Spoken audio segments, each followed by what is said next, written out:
سجدے کا طریقہ، تکبیر کہہ کر سجدے میں جانا، یعنی جب آپ سیدھے کھڑے ہو گئے تھے اسٹریٹ اور ربنا ولک الحمد اور تسبیحات آپ نے وہ پڑھ لی، دعائیں پڑھ لی، تو پھر اس کے بعد اب آپ سجدے میں اب جا رہے ہیں اور سجدے میں جاتے ہوئے اللہ اکبر کہیں گے۔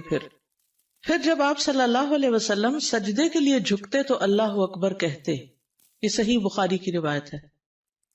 ثم کبر وسجد، سنن نبی داؤد کی روایت ہے۔ پھر آپ نے تکبیر کہی اور سجدہ کیا۔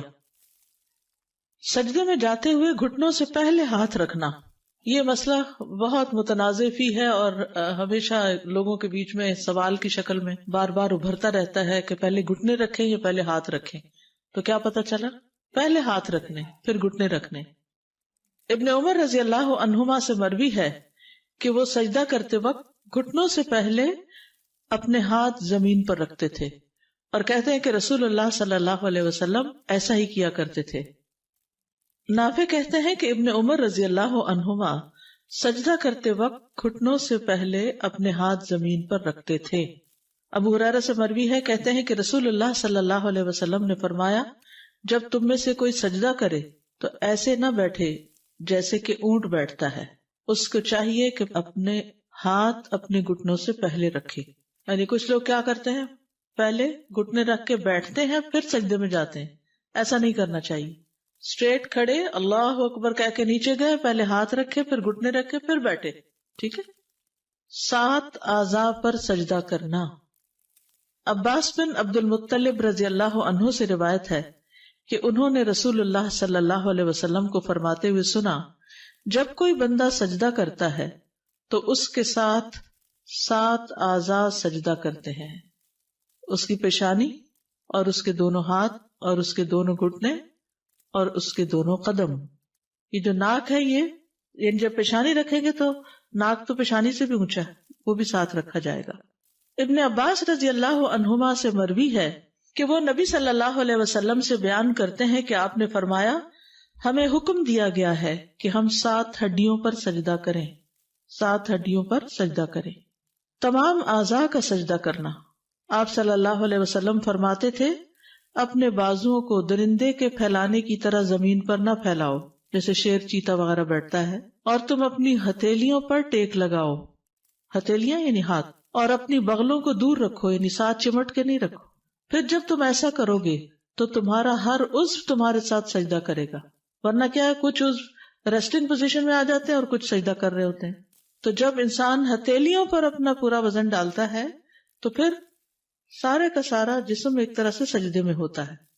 ادھر سے گھٹنے لگے ہوئے ہیں، ادھر سے پاؤں لگے، ادھر سے سر لگا ہوا ہے، ادھر سے ہتھیلیاں، اور اگر آپ کونیاں زمین پر ٹکا دیتے ہیں تو کیا ہوتا ہے، آپ آرام کی پوزیشن میں آ جاتے ہیں، آرام ہونے لگتا ہے۔ اور جو شخص 7 اعضاء پر سجدہ نہ کرے اس کا کیا حال ہے؟ بخاری اور مسلم کی روایت ہے، سجدہ کرنے والے کے لیے جائز نہیں کہ وہ 7 اعضاء میں سے کسی بھی چیز کو اٹھائے، کیونکہ نبی صلی اللہ علیہ وسلم نے فرمایا، مجھے 7 ہڈیوں پر سجدہ کرنے کا حکم دیا گیا ہے۔ پیشانی پر اور اپنے ہاتھ سے ناک کی طرف اشارہ کیا، دونوں ہاتھوں، دونوں گھٹنوں اور دونوں پاؤں کی انگلیوں پر۔ اگر وہ اپنے دونوں پاؤں یا ان میں سے کوئی ایک، یا دونوں ہاتھ یا ان میں سے کوئی ایک، یا اپنی پیشانی یا اپنی ناک یا ان دونوں کو اٹھا لے تو اس کا سجدہ باطل ہو جائے گا اور اسے شمار نہیں کیا جائے گا، اور جب سجدہ باطل ہو گیا تو نماز بھی باطل ہو جائے گی۔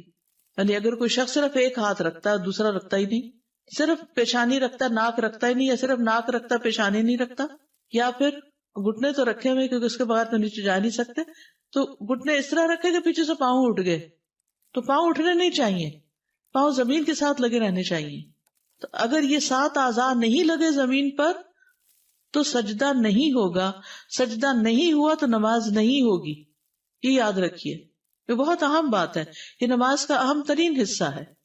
چہرے کو اچھی طرح زمین پر ٹکانا۔ ایک طویل حدیث میں رفاعہ سے روایت ہے کہ نبی صلی اللہ علیہ وسلم نے ایک آدمی سے فرمایا جو نماز پڑھ رہا تھا، اور نبی صلی اللہ علیہ وسلم نے اسے نماز لوٹانے کا حکم دیا اور فرمایا، جب تم سجدہ کرو تو اپنے چہرے اور ہاتھوں کو زمین پر اچھی طرح لگاؤ، یہاں تک کہ تمہاری ہر ہڈی اطمینان کے ساتھ اپنی جگہ پر چلی جائے، ٹھیک ہے؟ یعنی اچھی طرح ٹک کے کرو سجدہ، جلدی میں نہیں، کیونکہ جو جلدی میں کرتا ہے وہ ایسے ہی جیسے ٹھونگا مار رہا ہو. ناک اور پیشانی اچھی طرح زمین پر ٹکانا. سنن الترمذی کی روایت ہے نبی صلی اللہ علیہ وسلم جب سجدہ کرتے تو اپنی ناک اور اپنی پیشانی خوب اچھی طرح زمین پہ جماتے اور اپنے دونوں ہاتھوں کو اپنے دونوں پہلوؤں سے دور رکھتے اور اپنی دونوں ہتھیلیوں کو دونوں کندھوں کے مقابل رکھتے، یعنی دونوں کندھوں کے مقابل آگے، یعنی کہ ایسے باہر کر کے سامنے ہی، یعنی جیسے جہاں کندھے آ رہے ہیں وہیں ہاتھ آ رہے ہیں. ابن عباس رضی اللہ عنہما سے روایت ہے کہ آپ صلی اللہ علیہ وسلم نے فرمایا اپنی ناک کو بھی زمین پر رکھ دو تاکہ وہ بھی تمہارے ساتھ سجدہ کرے.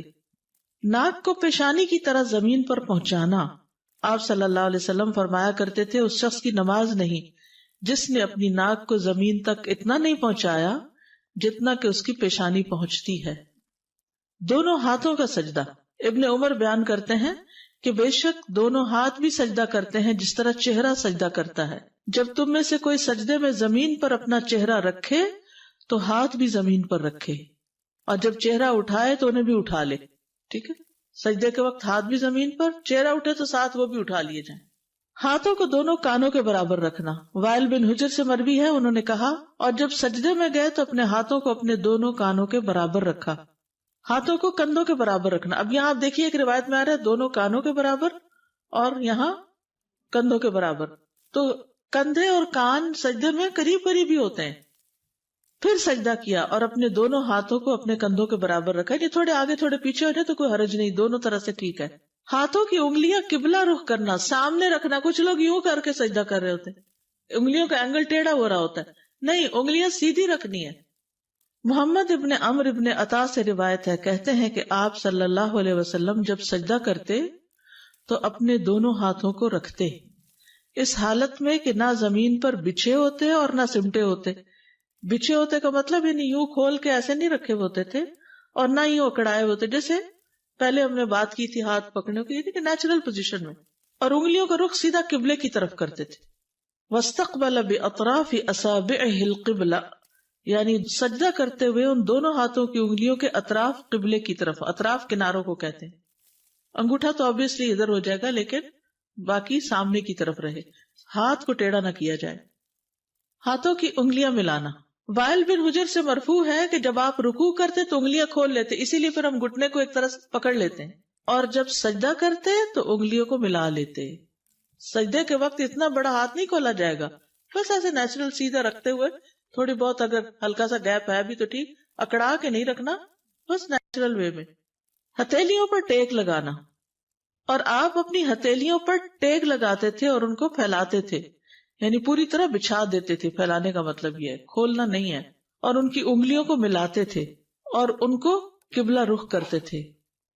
ہتھیلی کے اندرونی حصے پر سجدہ کرنا، یعنی انگلیوں پر نہیں بلکہ ہتھیلی پر بوجھ آنا چاہیے. ویسے تو پورے ہاتھ پہ ہی آ جاتا ہے لیکن ہتھیلی پر زیادہ حصہ.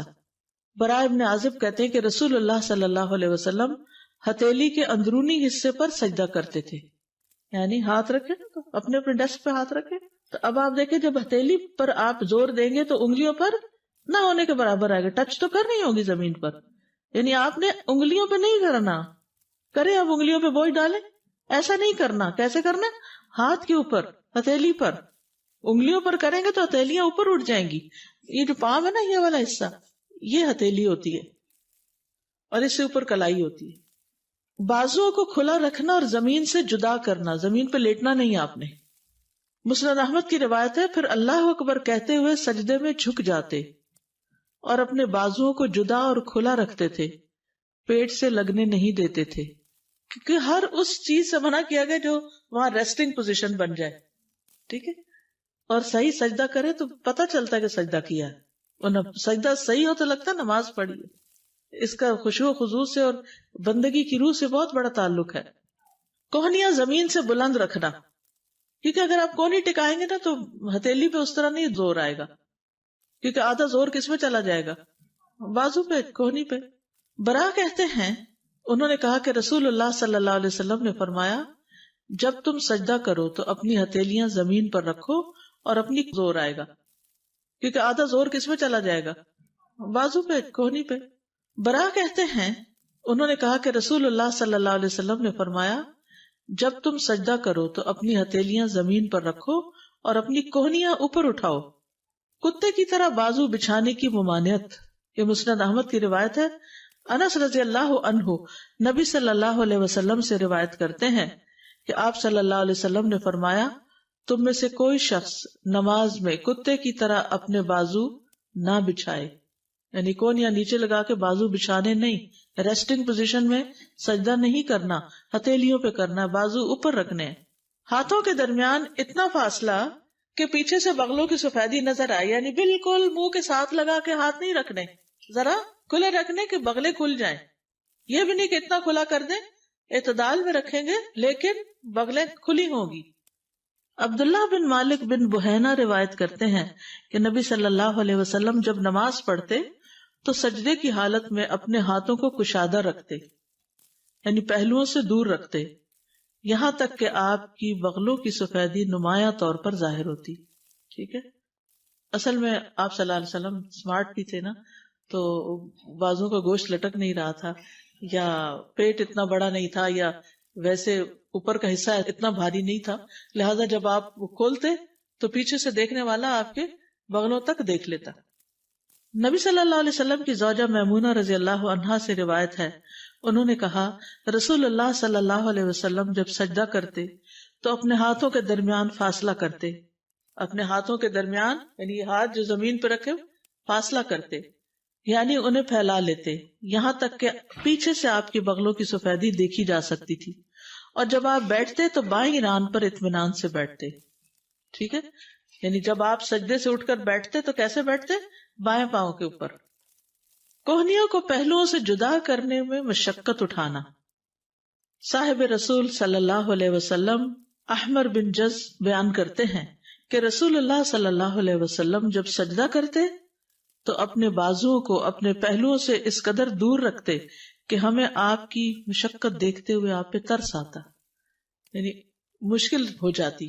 اور جب لمبا سجدہ کرے انسان اور اس پوزیشن میں تو اچھی خاصی مشقت ہے اس میں.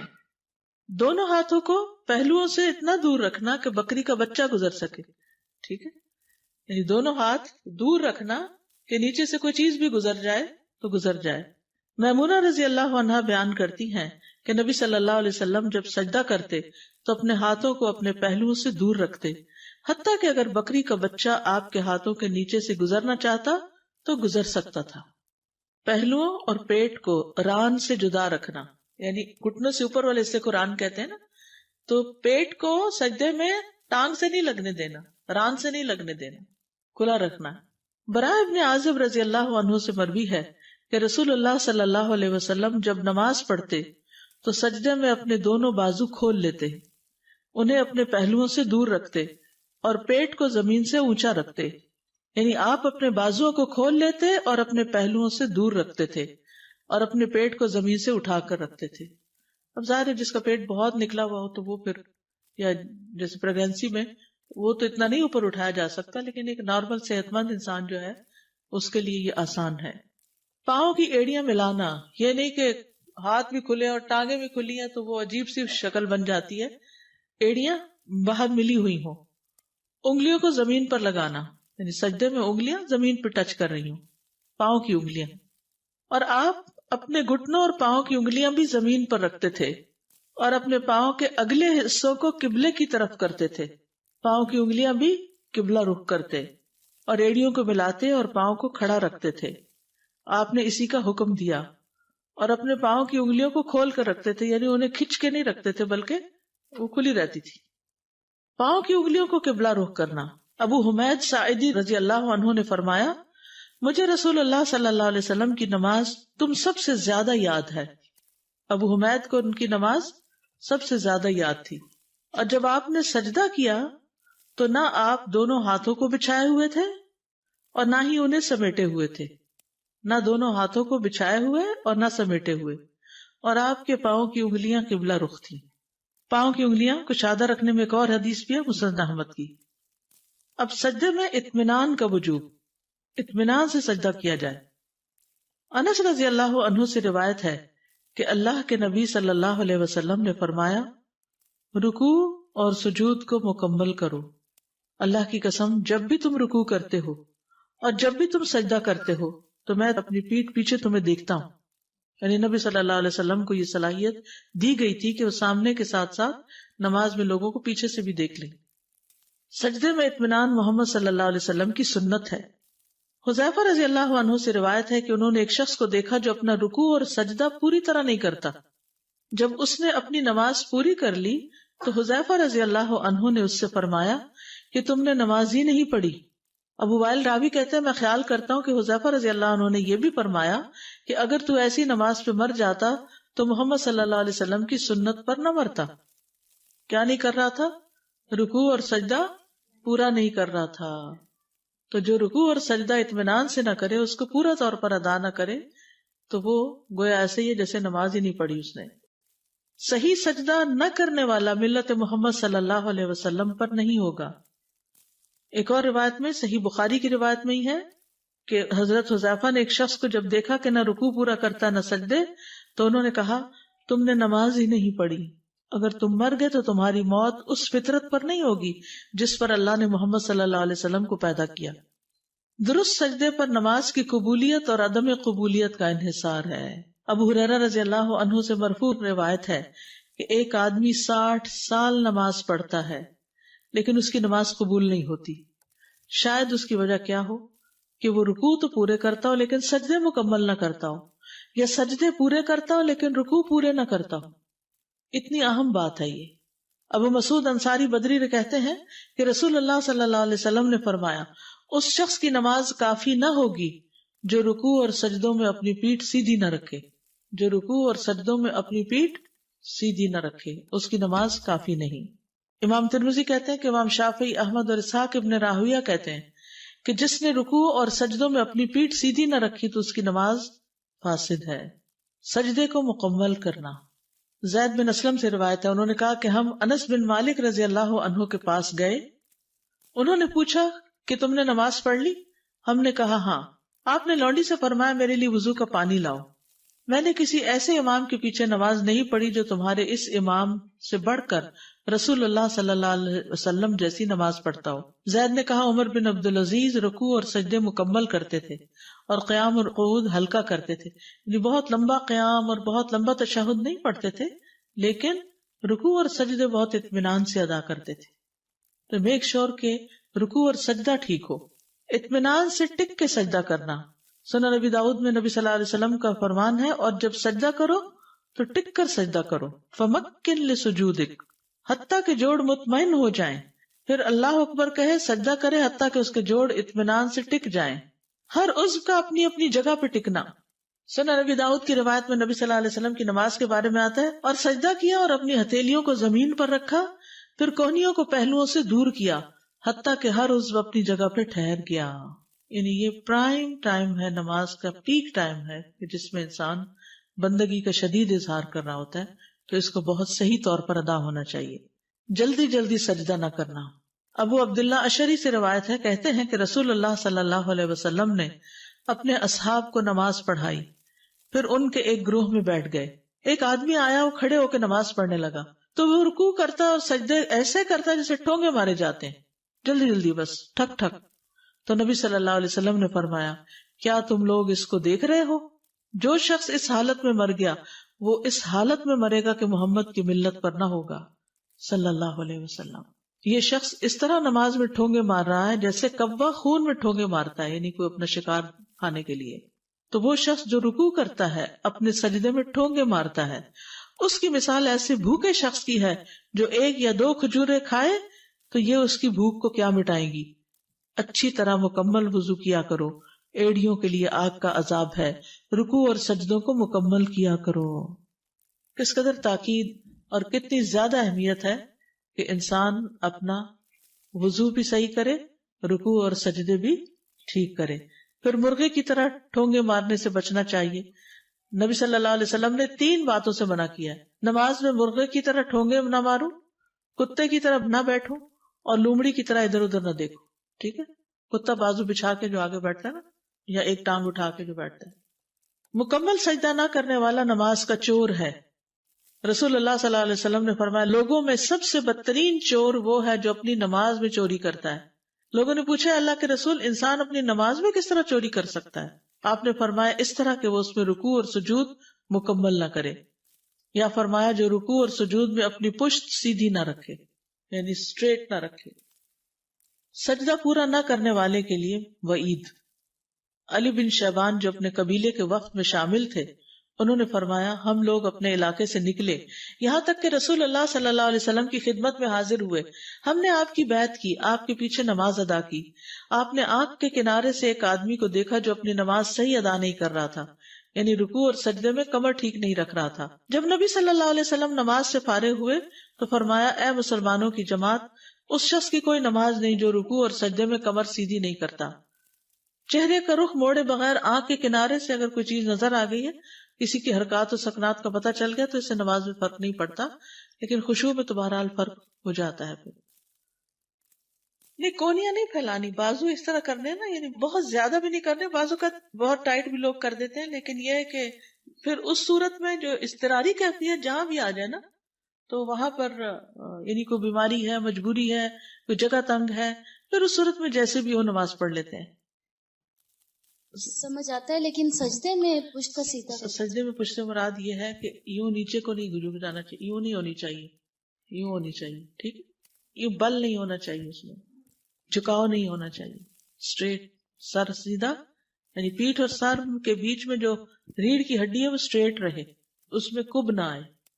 اگر کسی کا ویسے بڑھاپے کی وجہ سے آ گیا تو اور بات ہے، یا یہ کہ اندر کی طرف نہ جھکا وہ۔